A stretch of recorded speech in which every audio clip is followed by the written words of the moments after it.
Hey everyone, I'm back with part 2 of my Let's Talk Transitioning series, and I'm really excited to bring this to you guys. So part 2 of my Let's Talk Transitioning series is about managing your hair, looking as good as you possibly can while you are transitioning.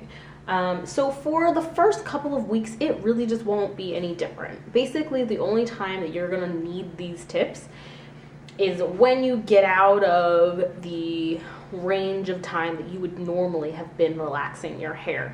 The only thing that I would say you should do when you're transitioning that you probably weren't going to do when you were relaxed, depending on, what type of girl you were or guy, is you don't want to use heat on your hair.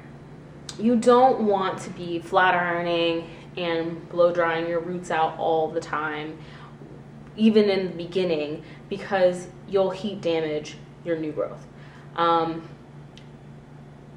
guess you can damage your relaxed hair all you want because you're not keeping it. That's not really good advice, but week 1, 2, 3, sure, I guess if you're gonna plan on transitioning then already, if from day 1 of the relaxer you're like, oh, if this is a mistake, I'm gonna start transitioning. If that's your case, then yeah, have fun with your last little flat ironing sessions and go. But you really don't want to damage that new growth that you are growing in, and you don't want to have straight stringy ends that you end up having to cut off and losing length because you heat damaged your new growth. So just don't really do flat ironing. What do you do if you can't flat iron your hair? Well, you're going to have to get creative. Go on YouTube, learn how to flat twist, learn how to cornrow if you don't already know how. If you have long enough hair to bun a lot if you like buns. Bantu knots, those are great for getting curly styles. If you want to try out a curly fro, kind of see how you look, you can do that. Twist outs, twist and curls are probably going to be better off for you when you have your stringy relaxed ends. So you twist the hair and then you roll the ends up on a roller and then you take it out, and so your ends are curly, your hair is curly, and you have a lot of texture. My big problem with wearing curly styles was that to a certain extent I just couldn't maintain them, and that might have just been me because I saw other girls maintaining their styles pretty well.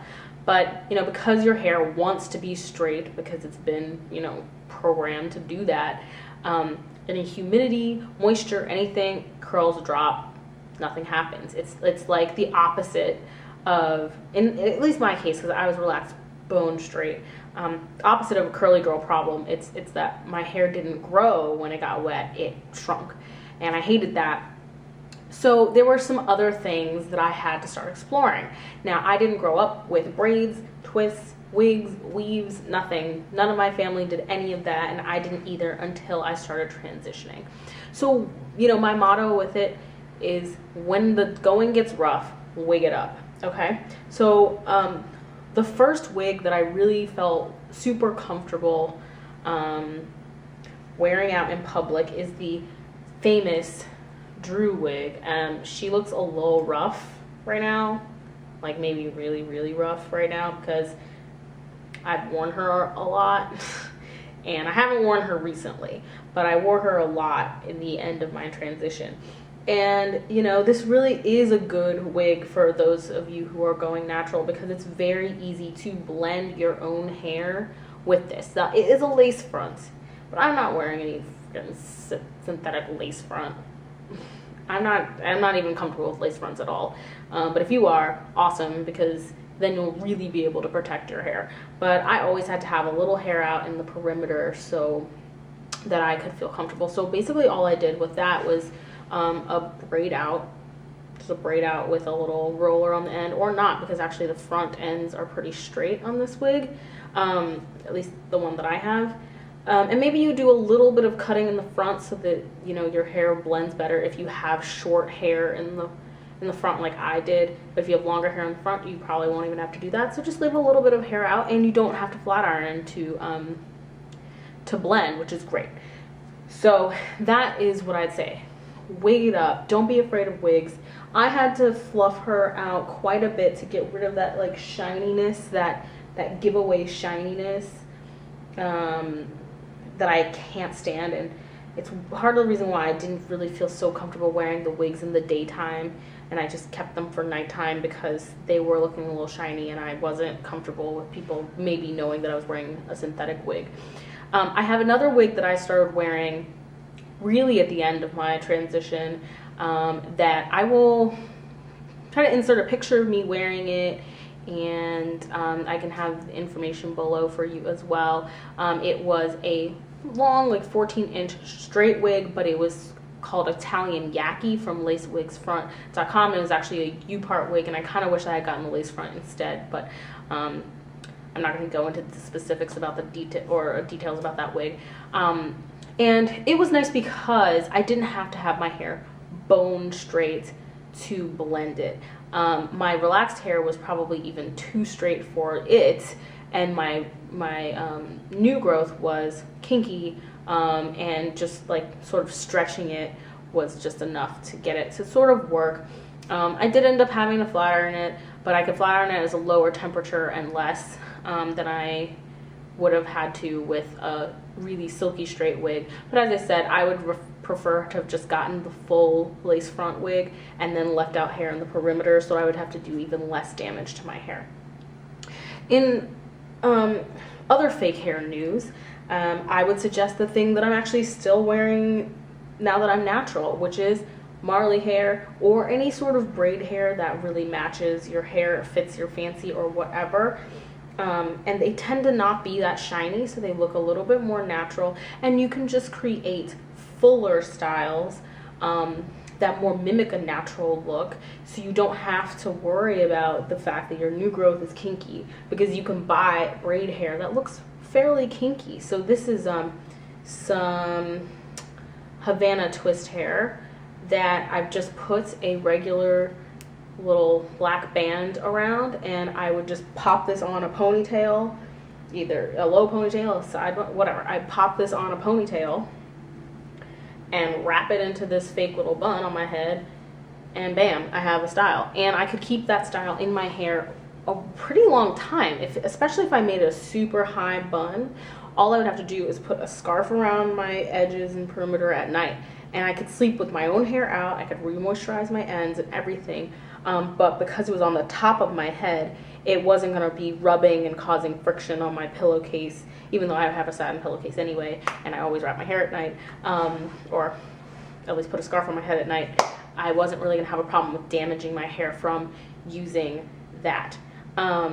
So I would say just utilize those fake hair options. Like, I'm really just not a fake hair fan, in the sense that I only began doing this once I started going natural, because I just felt like I needed to in order to stay sane. I did have some clip-in extensions before I started transitioning, but that leads me to my next part of this video, which is what not to do.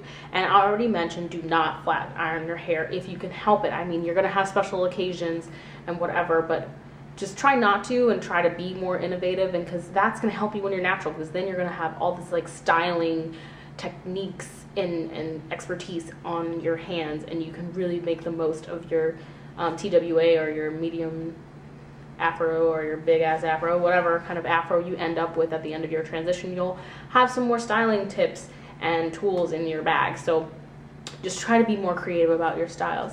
But I would say just don't do that. Don't do clip-in extensions, because blending your hair with clip-in extensions is probably going to be pretty difficult, because you're working with two textures. I'd say for maybe a couple of weeks to months in the first part of your transition, you can get away with it, because you can buy a texture that matches your relaxed hair, and if you're just going to be wearing it in a ponytail or something like that, it'll be pretty easy to blend it. But blending clip-in extensions is really difficult, because you're putting it between your own hair, so you kind of have to have the textures really work out. So I would just not suggest clip-in extensions, especially because then they're tugging on your roots and maybe on your line of demarcation where your relaxed hair and your natural hair meet. You don't want to snap that off, so just stay away from clip-in extensions. I have my list over here. You just don't also want to buy wigs, 3/4 invisible part, whatever, wigs, wear weaves. I don't know anything about weaves, so I can't really say a whole lot about it. Weaves, anything that really makes you have to straighten your hair. So this is the time to experiment with the curly styles, because it's a lot easier, I think, to set a couple of Bantu knots for your leave out, for your wig, weave, whatever, overnight, than it is, or it's not necessarily easier, but it's healthier for you to set a couple of Bantu knots at wherever your part is and comb it over, than it is to flat iron every morning, flat iron every night, or even just flat iron once and try to keep your leave out straight. It's just better to do that. Unless you're gonna roller set your leave out, maybe that would be acceptable, but I'd say just experiment with the volume of curls. I mean, that's what you're trying to get, right? Or probably curls or kinks or waves or whatever. So just experiment with that and ways that you can set your hair in twists, braids, or Bantu knots in order to blend your hair. So that is actually it for my video. I didn't want to really repeat what most people are already saying on YouTube about transitioning. I just wanted to give my own ideas about what I did and what I think is going to be very helpful and healthy for you and your hair. So until next time, bye.